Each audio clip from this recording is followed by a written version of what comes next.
Hi, I'm Joel Stern. I'm the writer-director of board games. I also play one of the roles in it. Hi, I'm Charlie Harris. I was the director of photography for board games.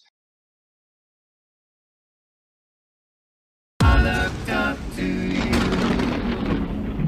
Thought every word you said was true. Yeah, let's I looked play up to a you. Utopia version. No. There's your problem, Grant. I'm too well informed.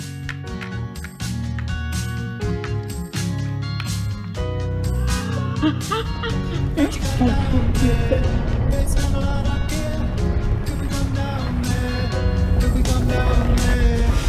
nobody here.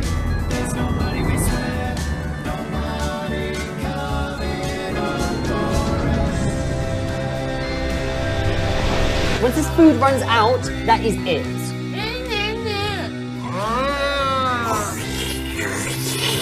No, we can't leave the bunker. Let Grant finish explaining the rules of the game.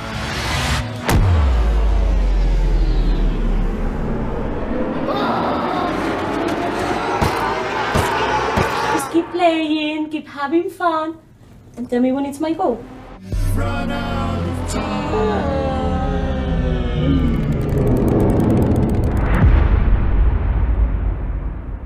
It's gonna be a fun night.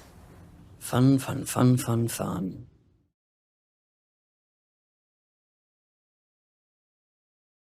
In my own words, the plot of board games is a ridiculous dystopian comedy about three couples in a bunker playing board games and losing their minds. It's ludicrous, just ludicrousness.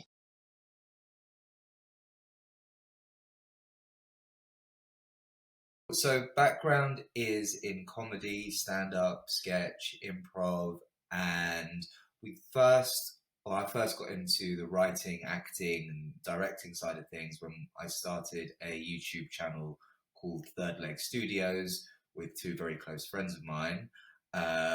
Charlie's also worked with us on that. That's how me and Charlie got to know each other, through collaborating with the channel.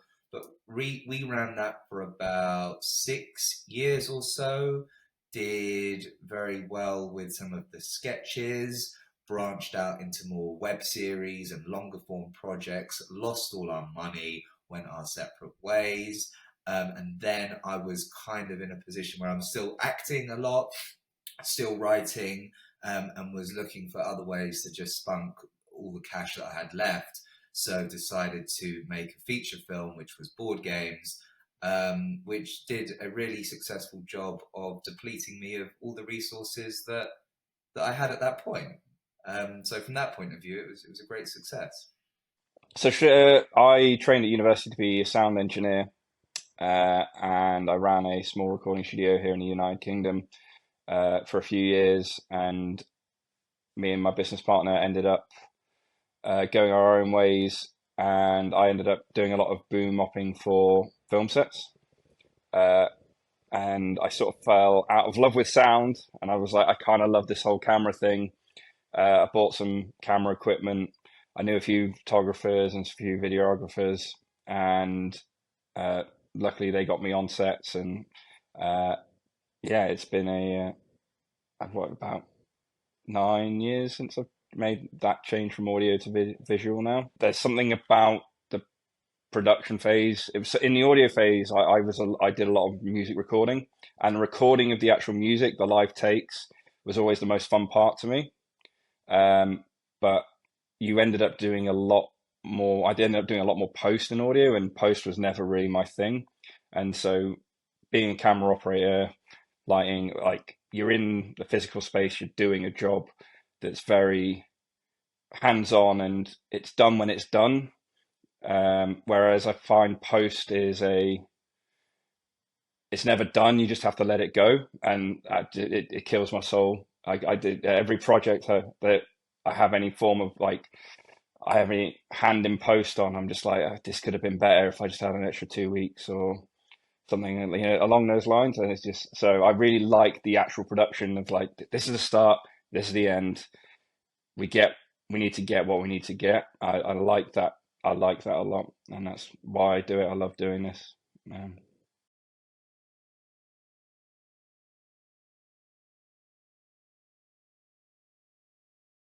This was made during COVID times. This was one of the. It was just after one of the lockdowns in the UK. So it was during one of they had several breaks in the lockdowns. We shot this through one of the breaks, but COVID was still going on. And Charlie, for some reason, really insisted that the whole thing be shot in this big, tight environment with zero airflow. So in such close proximity to each other. So we all got very sick during the making of the film. Yeah, no one escaped unscathed. I couldn't even duck under some of the under some of the ceilings of the set, which made operating a camera quite difficult, especially when it's meant to be a lot of squatting and we got it done. It definitely has a look and a feel to it. If you see the behind the scenes pictures of it, Charlie looks like he's handicapped because he's got one of these easy rigs on holding the camera, and the only way of getting him around and getting small shots was just to wheel him around in a wheelchair. So it looks like we kind of got like a cyborg cameraman who's half wheeled.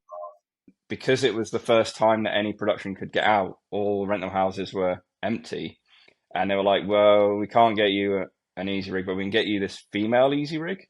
I'm quite a big gentleman, and my first AC every morning used to have to I'd breathe in, strap me into it, and then okay, I don't think it's gonna pop off. We're good, and then go for a few hours strapped into this camera rig.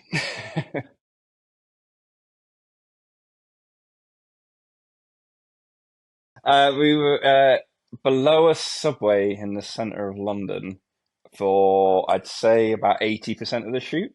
Subway as in the sandwich shop subway, not as in a tube station, as it's called in the UK. So we basically in the basement of a Subway sandwich restaurant, who were also keeping all our props, fake fingers and stuff, in their fridge. What would happen is every lunch it would be Subway. We would emerge with all fake cut and blood and stuff on us as people office workers in London were queuing for their sandwiches. So it kind of looked like the Subway restaurant was running an illegal smuggling ring in its basement.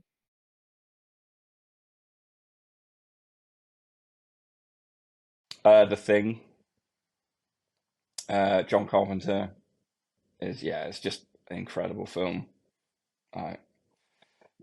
From start to finish, it grabs your attention. I love it.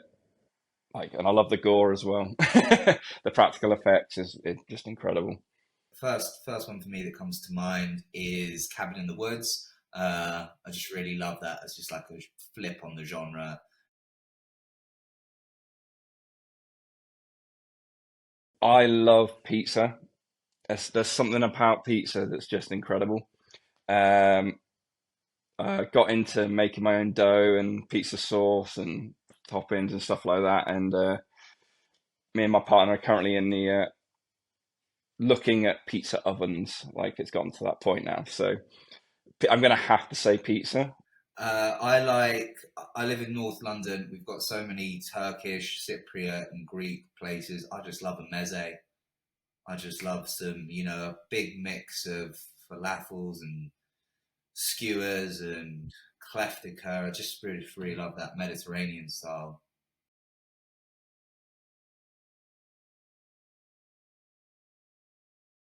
I trained in a clown school in France with an old clown teacher who was a very intense person called Philippe Gollier.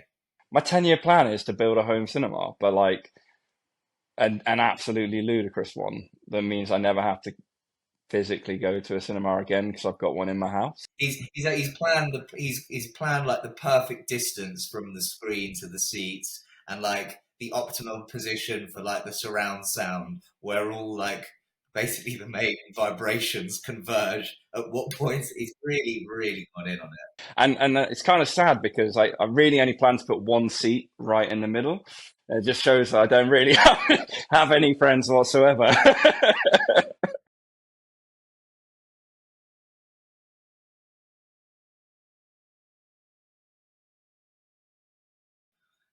I mean, there are quite a lot of really good life lessons to take away from that. I think actually, no, yeah, I'm kidding. It's a very silly film. I think if they could take away one thing from it, it would just be a bit of happiness, just a bit of, just to go away and be like, oh yeah, that was funny. I enjoyed that. I don't think my life is going to change for any in any substantial way, but that was really funny. That's what I'd like. It's a tight, like 80 to 90 minute feature film. Um, it gets to the point quickly, and like it's entertaining. I was entertained making it, and I hope people entertained watching it. It's why we make things like this.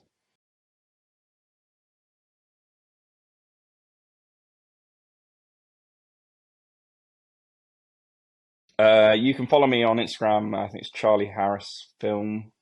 Um, I'm pretty terrible at posting. So you might get some cool stories every now and then, but I don't do a lot of posting on there.